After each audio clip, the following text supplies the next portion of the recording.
So it's 22:34 p.m. It is Saturday, so happy sexy Saturday, y'all.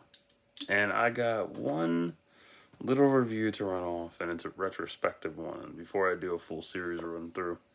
It is The Wire, actually. And I watched this in early 2010s, probably 2009, 2010, roundabout, because my library had it, and then I went from there. I watched it on DVD and shit before I even had HBO Go. So here's my thoughts on the retrospective, because all this shit came to me earlier. I was like, fuck, let me run it the hell off. So it is the quintessential cop show that not only came from the legendary mind of David Simon, but also served as spiritual successor to Homicide: Life on the Street. Never seen that series? Need to watch it. It's good. The only difference is there weren't any major celebrities guest starring periodically like Homicide. Major difference between the two of them.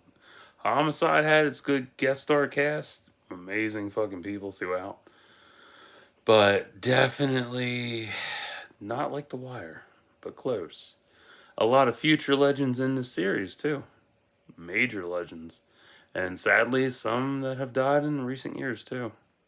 Lance Reddick, Michael K. Williams, um, Reg E.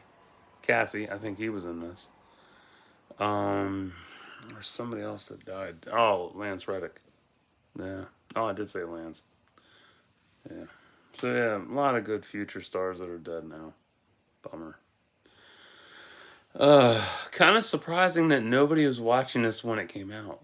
That's weird. Like I saw that article. Ouch. That when it came out, nobody cared about it. Nobody knew about it. Nobody gave it a second thought.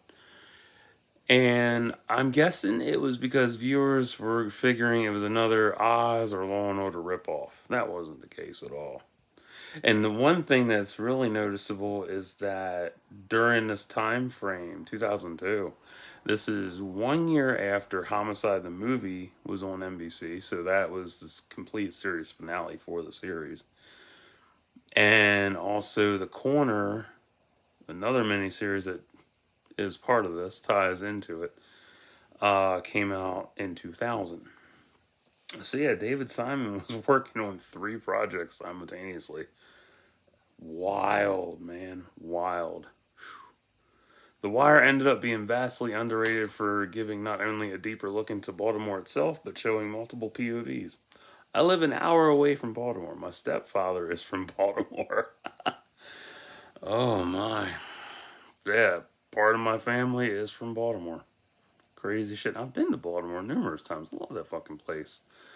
Yeah, it has its downsides, but it has a lot of beautiful shit to it. So, it's showcasing POVs, which I love. You have the cops, the dealers, the users, drug kingpin, how the docks worked, politics, and vigilante. All that shit. All those POVs together. With the cops, you get an inside look into how they spend their lives off duty, including Kima, who was the first lesbian cop in the series. Very amusing. I was in the pilot. That was 2002. Huh. Wow, man. McNulty and Bunk are by far the best cop duo ever, especially McNulty, who faked a murder or murderer in order to get everyone overtime. I remember Bunk's like, "You sick son of a bitch," or he called him a sick fuck. I forget.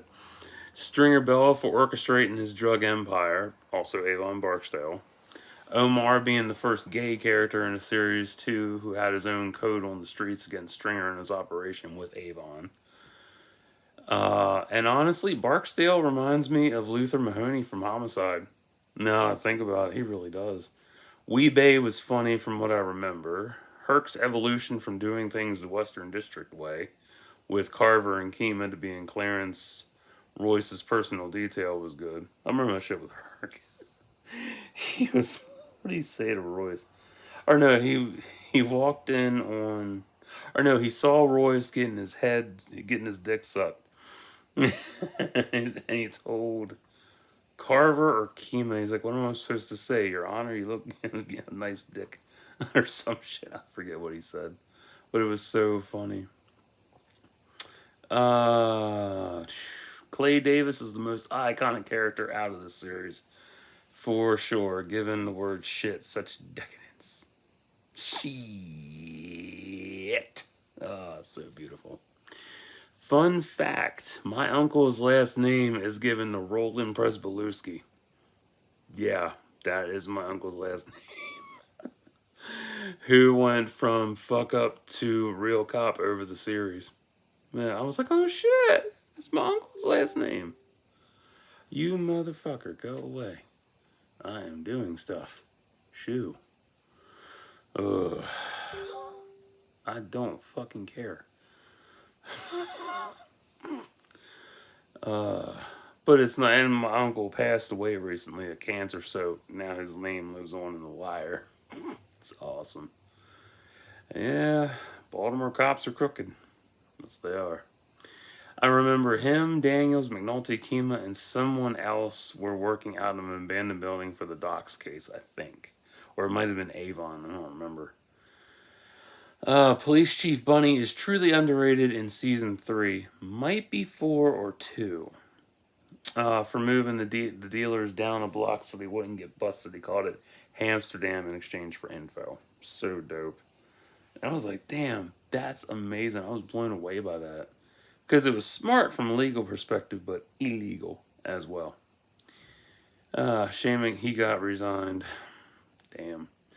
Daniels went from commander to judgeship because he had to recuse himself from a case because his significant other, Rhonda Perlman, was involved in the series finale. Yeah, I remember that shit.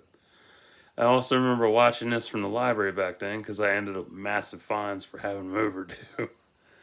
Because I'm a low-key hoarder when it comes to seasons of shows and I want to watch them all together, but back then it was difficult because most branches had them in circulation, but they were already checked out, so I had to wait. So I'd be getting like The Wire season 3, disc 4, and then I would get, season 2, disc 1, and oh, it's so frustrating.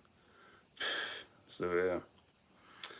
And I also learned multiple POV from this show while also listening to Star Wars audiobooks back then. New Jedi Order, especially. So massive brain untangling going on here. So much fun. The most captivating aspect of The Wire is definitely the addicts. Oh, yes. It's such a stark portrayal that hooks you in. Because you want to see them get better while knowing deep down it's probably not going to happen.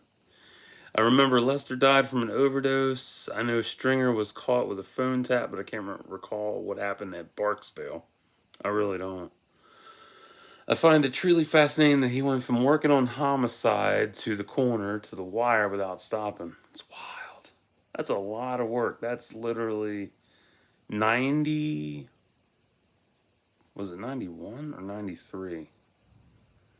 91 or 93 to 2008. Non-stop working on that shit. Crazy. I will revisit this on a rewatch down the road and give a full detailed review. So it's going to be like all them seasons. I think it's like 5 seasons, so it's going to be at least a 1, 2. It's going to be a 2-part video at least. So be on the lookout for that in the future. One of the biggest things that I liked were the quotes at the beginning of each episode because they were giving context later. I love that. Another smart way to keep the viewer hooked in. For now, Retrospective, 11 out of 10. Love this series. So good, so underrated. And I love my cop shows. Cannot get enough of my good cop shows. So, if you like The Wire, cool. If not, that's great too. I don't really mind. It's alright. Not everybody's into the same shit, and that's fine. But if you're looking for something fresh, something new that you never put your eyes on before, and you want to see something underrated with a good cast, check out The Wire. Same goes for Homicide, too. Jesus. So, that's what I have for tonight. So I'm going to go back to watching movies and work on reviews and also getting wallpapers put together and shit for that. So, until next time, like and subscribe for thoughts and prayers.